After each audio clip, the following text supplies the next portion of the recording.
Didier Talino, double meurtre.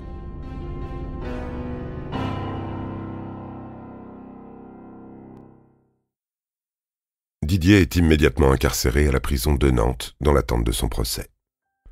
L'affaire aurait pu s'arrêter là, mais c'est sans compter sur le passé obscur de cet homme qui s'avère être un tueur implacable. Les médias ne manquent pas de diffuser le portrait de l'assassin de Carole. Ce fait divers fait remonter un souvenir bien désagréable chez un gendarme retraité. Celui d'un vieux dossier datant d'août 1989 à Oulme, en Vendée.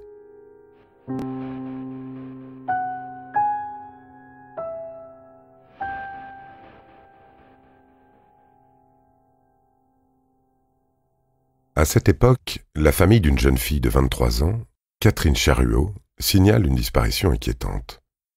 Cette dernière serait partie avec ses affaires, son passeport, son chéquier et sa collection de peluches sans prévenir personne.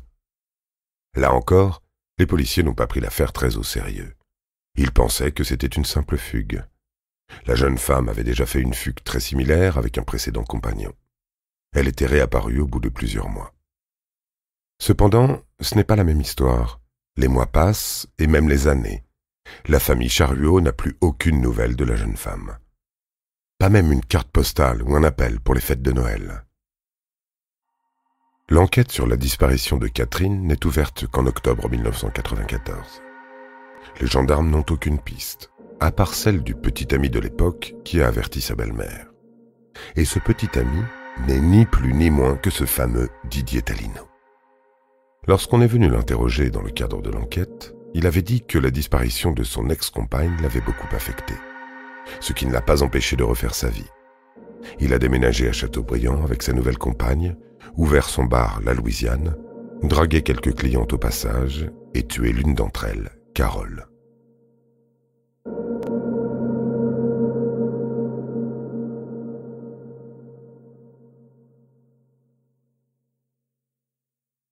En août 1999, l'affaire Catherine Charuot devient à nouveau la priorité des enquêteurs de Vendée. Ils rendent une visite à Didier en prison et lui posent des questions sur son ex-compagne. L'homme ne dit rien de très exceptionnel. Il répète ce qu'il a dit à ses ex-beaux-parents. Il est rentré un soir du travail et a constaté que Catherine était partie avec ses affaires. Les enquêteurs le laissent tranquille pour un temps et mènent leurs investigations auprès de l'actuelle compagne de Talino. Cette dernière se montre très collaborative. La chambre du couple est fouillée et en ouvrant l'armoire, il remarque la présence de nombreuses peluches. La compagne de Didier précise que ce dernier en fait collection. C'est une passion comme une autre. Elle ne s'est pas posé plus de questions. Il se trouve que, comme par hasard, Catherine, son ex-compagne mystérieusement disparue, les collectionnait aussi. Il se pourrait même que ces peluches lui appartenaient. C'est bien le cas. Les parents de la disparue confirment qu'il s'agit des mêmes. En menant une enquête plus approfondie dans la vie de Catherine, on découvre qu'un chèque avait été déposé sur son compte d'un montant de 15 000 francs, mais qu'aucun retrait n'a été effectué depuis septembre 1989. Ça n'a aucun sens. Si la jeune femme était en fugue, elle aurait été tentée de retirer un peu d'argent, ne serait-ce qu'une fois. L'établissement bancaire révèle que le chèque a été déposé par Didier Talino. Tout converge vers cet homme au passé tumultueux.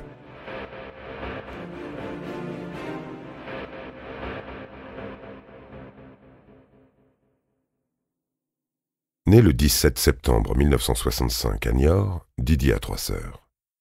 Père absent, mère autoritaire, un schéma classique chez les enfants dits à problème. Dès l'âge de 10 ans, la mère de famille ne parvient plus à le canaliser. Il pique des crises de colère, casse des chaises. Adolescent, il met la maison sans dessus-dessous en faisant croire à un cambriolage. Son départ pour le service militaire permet d'apporter un peu de calme à la famille. Durant son service, il se découvre une passion pour la cuisine et, dès l'âge de 20 ans, enchaîne les contrats saisonniers en Suisse. Son talent et son goût pour le travail bien fait lui permettent d'accéder aux cuisines d'un prestigieux hôtel dans une station de ski. À cette même époque, il fait la rencontre de sa future compagne avec laquelle il s'installera à Oulme en 1989. C'est le début d'une relation toxique, comme en témoignent les proches du couple. Les disputes étaient très violentes et ne se déroulaient pas uniquement dans la maison. En continuant à fouiller dans le passé de Didier, on se rend compte qu'après la mystérieuse disparition de Catherine, plusieurs drames gravitent autour de celui-ci. Ainsi, en mars 1992, un aide-cuisinier qui travaillait dans la même équipe que Didier était retrouvé assommé dans les toilettes, baignant dans une mare de sang. Une grande plaie derrière la tête laisse supposer que quelqu'un a essayé de le tuer avec une poêle. Comme il était en état d'ivresse, il n'a pas pu identifier son agresseur. Toutefois, tout laisse à penser qu'il s'agit de Didier, puisqu'au moment de la tentative d'assassinat, la victime se trouvait en sa présence, à l'occasion d'une petite fête au sein de l'hôtel de la station de ski.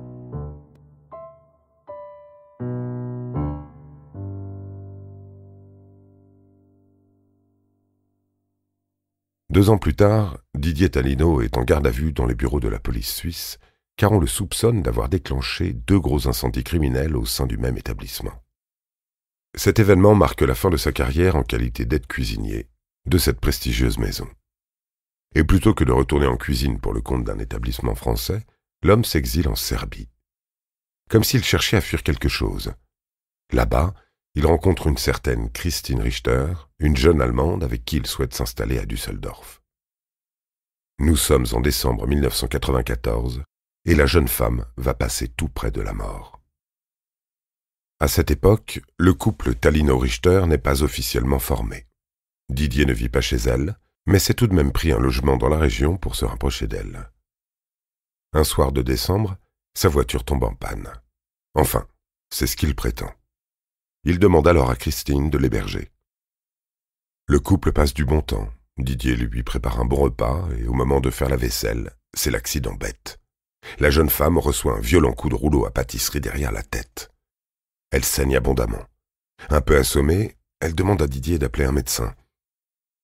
Ce dernier pense qu'il est préférable d'acheter des médicaments et des pansements. Comme il n'a pas de carte de crédit allemande, il demande à Christine d'emprunter la sienne. Il obtient son code, retire un maximum d'argent.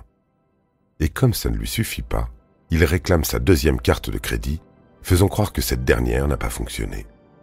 Christine Richter arrive cependant à appeler une amie qui prévient les secours.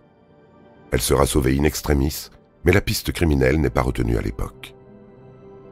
Didier Talino a quitté le pays en ayant vidé les comptes de sa compagne. Comme il n'avait pas d'adresse fixe, il n'a jamais pu être retrouvé.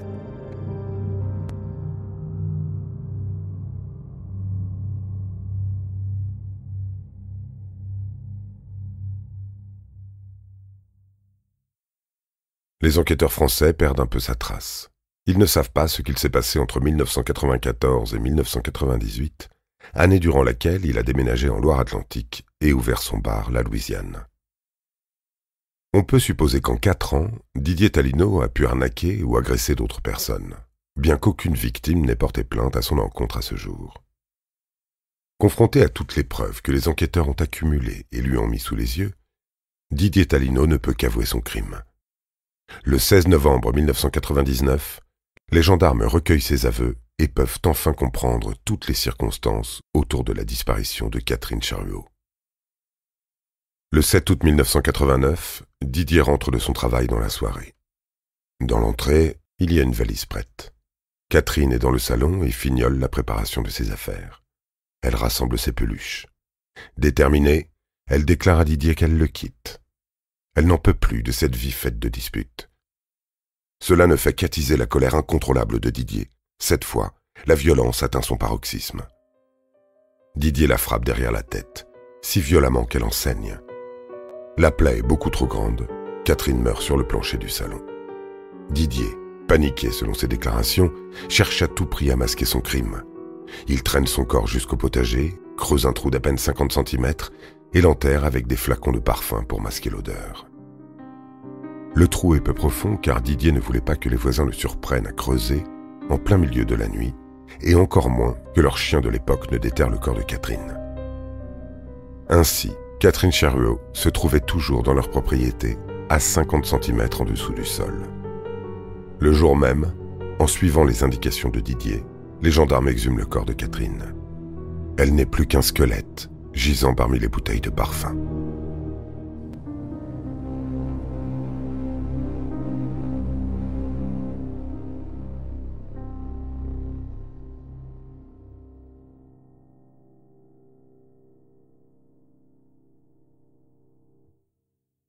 Un an plus tard, Didier Talino fait ses aveux devant 2 cours d'assises différentes pour ses 2 meurtres et sa tentative d'assassinat sur Christine Richter. Son procès commence le 15 octobre 2001. Le double meurtrier, âgé désormais de 36 ans, plaide l'accident concernant Catherine Charruot. Le procès dure 2 jours. Durant les débats, il est prouvé que le crime ne pouvait qu'être prémédité, au vu de sa mise en scène pour faire croire à une rupture. La cour d'assises de la Loire-Atlantique, qui le juge également pour la tentative d'assassinat sur son ex-compagne en Allemagne, le condamne à 30 ans de réclusion criminelle, assortie d'une peine de sûreté de 20 ans. Mais ce n'est pas tout. L'année suivante, le 20 décembre 2002, il est jugé et condamné de nouveau à 30 ans de réclusion criminelle, dont 20 ans de sûreté, pour le meurtre de Carole de Yondre. Pour ce meurtre, la préméditation n'a pas été retenue. Didier a agi sous le coup d'une pulsion. Les psychologues ont reconnu cette personnalité impulsive dont il n'est jamais parvenu à se détacher. Il aurait dû être soigné depuis bien longtemps. Puisqu'il n'a pas fait appel de sa condamnation, il pouvait bénéficier d'une liberté conditionnelle dès juillet 2019. Il n'atteindra jamais cette date. En 2003, Didier Talino, emprisonné à Fresnes, développe des symptômes de ce qui s'apparente à un cancer de la plèvre. Il tousse beaucoup, a du mal à respirer. Les cellules sont humides et pour son avocat, les conditions de détention ne sont pas optimales. Il fait une demande de libération, appuyée par les résultats d'analyse du médecin de la prison. Sa demande est acceptée le 1er décembre 2004 suite à la loi Kouchner, qui prévoit la suspension d'une peine pour les prisonniers dont le pronostic vital est engagé. Didier Talino est de nouveau en liberté, mais doit rester au domicile de ses parents. Selon les experts médicaux, il ne lui reste plus que 12 mois à vivre au maximum. Et pourtant, Didier Talino montre des signes de guérison. Courant l'été 2005, son pronostic vital n'est plus engagé. Il retourne en prison le 13 septembre 2005 pour n'y mourir que le 5 décembre 2006, à l'âge de 41 ans.